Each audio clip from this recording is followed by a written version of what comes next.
কেন কবিতা ছেড়ে পলিটিক্সে যায় জাগ্রত কবি?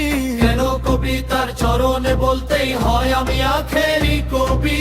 কেন 17 মাপর নামে চলে ইশতেহারাজ গুবি? কেন বেফাকের উন্নতি করে না আজও খানদবি? কেন কিছু কবিতা লিখেই নিজেকে দাবি করে আল্লামা? কেন ক্রিটিক নিতে না পেরে ভক্তরা শুরু করে হাঙ্গামা? কেন ইয়েমেনি আবু তাইমিয়া হয় না হয় কারো দামান্দ? কেন মুরিদেরা জিজ্ঞেস করে না কবে আসবে দানি সম্মানদ?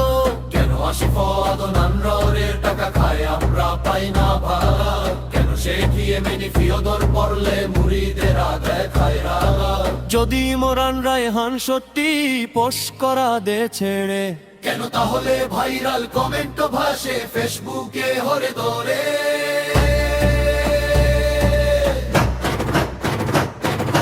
কেন কেন কেন কেন কেন কেন কেন কেন কেন কেন কেন কেন কেন কেন কেন কেন আল্লাহ আল্লাহ আল্লাহ আল্লাহ